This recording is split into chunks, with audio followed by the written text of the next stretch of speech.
Ayan. Tapos ang kanyang style ng receiver ay PLL, no? Ay filter siya na band pass filter. Ang model niya ay C88. Kumbaga medyo vintage na tong transceiver na to, no?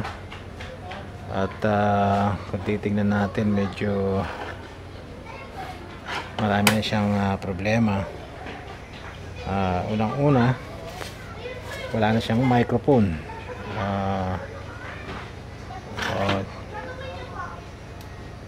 So ito naman yung back panel niya. Meron siya ritong off, light, ano to, battery check, off, and then reset. Kung ano itong reset na to, siguro yung program ng memory, no? At ito yung lock and supply. Meron siyang external power, pwede siyang supplyan ng 13.2 volts. Ito yung kanyang antena. So dito, no, charging. So and then meron siyang external speaker dito, pwedeng kabitan. Pwede siyang mag program ng meron siyang memory. Pwede ka mag memory, pwede mag-scan. Ewan ko ano itong CCL na to. Call, megahertz, battery save, and then enter. Siguro ito recall, no? At may problema na rin ang kanyang LCD. Medyo may tinta na. At hindi na nakikita yung kanyang display. At mahirap nang ipindutin ang kaniyang mga pahirapan na, no? So ayaw nang gumalaw, na i-stack up na. So ito naman ay nakalagay dito antena. Meron siyang antena, pwedeng lagay dito.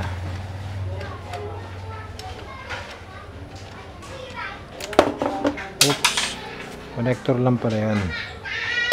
So okay, ito naman sa kabilang side ay wala, ano. Tignan natin yung battery pack nya.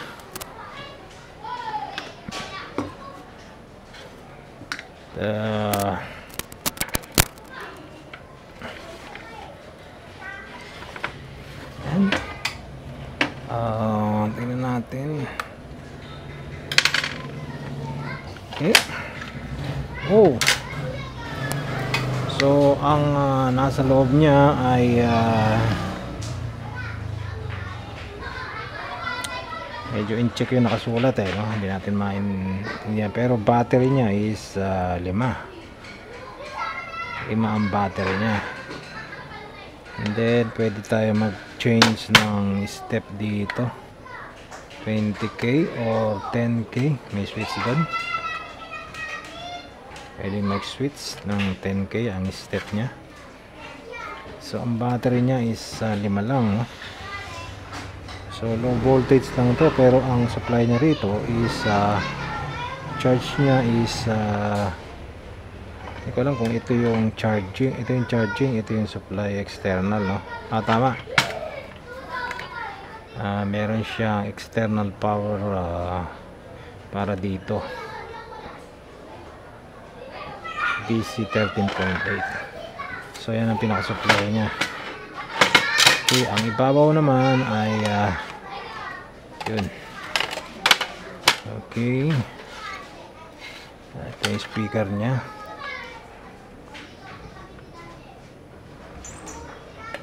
Ayan.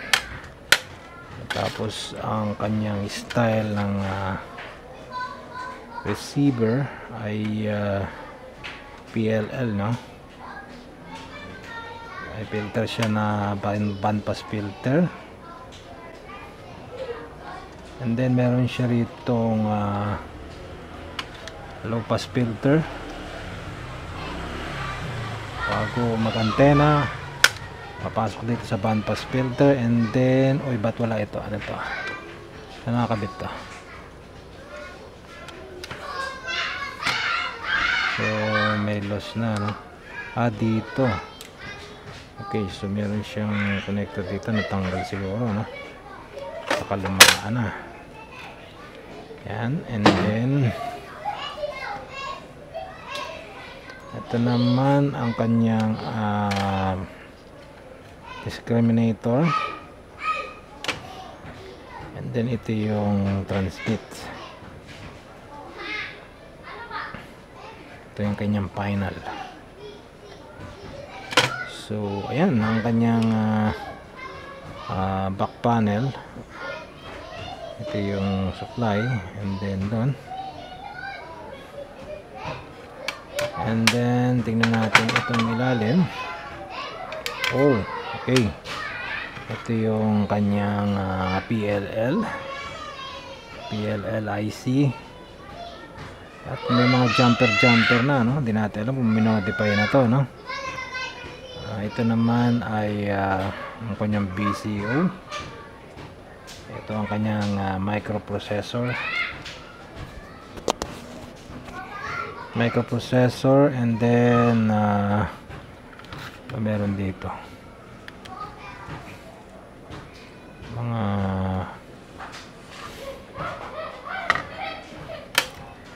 masyado maraming pyesa, no? Okay, ito naman ang kanyang transmit and then receive, yung papunta sa receiver. Ito yung transmit and then papunta doon sa may final. Okay, so anong meron dito? Okay, lagyan natin ng supply kung anong mangyari. Sabi niya rito external charging, and then supply voltage na rito is dito ang supply. So nandun ang supply.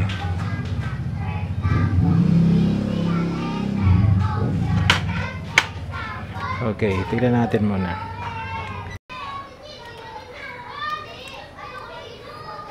So lalagyan natin siya ng supply. Ito yung negative, positive, and then set natin ng 12 volts. So ayan, on natin.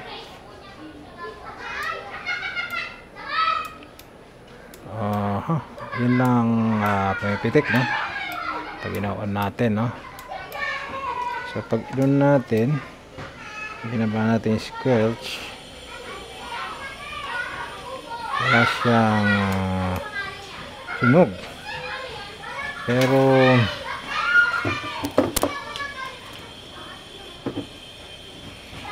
titignan natin, meron siyang transmit. So ayan, pagka pinipiga natin,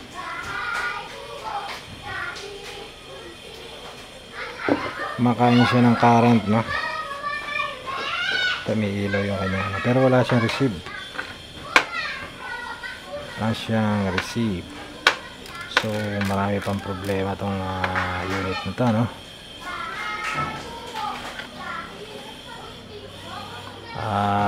Siguro sira na yung speaker. Check natin yung speaker.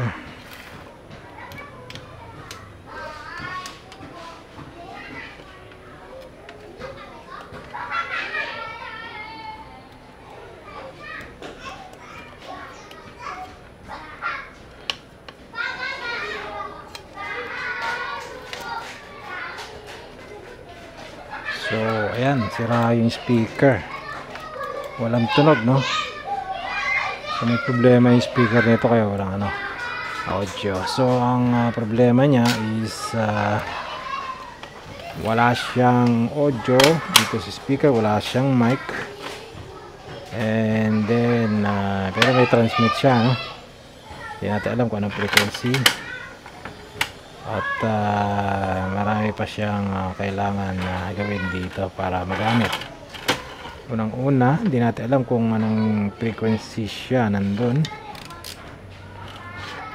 At ito, kailangan pang modify or referent, or lagyan ng gas, or lagyan ng oil, or linisin para magamit. So ayan mga kaibigan, baka meron kayong mga ganitong unit, no? Comment nyo lang sa baba at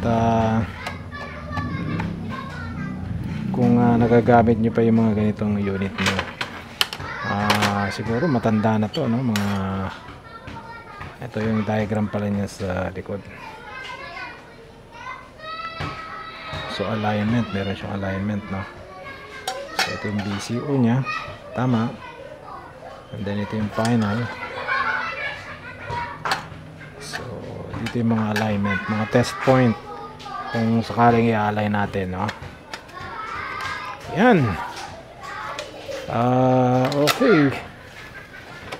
So yan ang ating review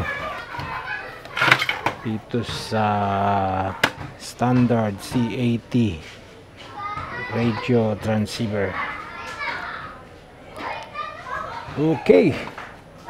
So kung meron kayong mga ganitong unit na gumagana pa at napapakinabangan nyo pa, comment down below at palagi ko mare-repair pa natin to kasi hindi naman siya ganun kabugbog eh.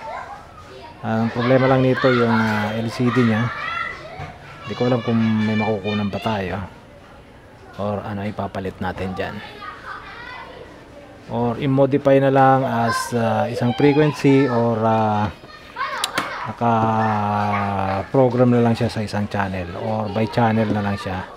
So ganun na lang ang mangyayari niyan. So salamat sa inyong panonood at hanggang sa muli, see you in the next video.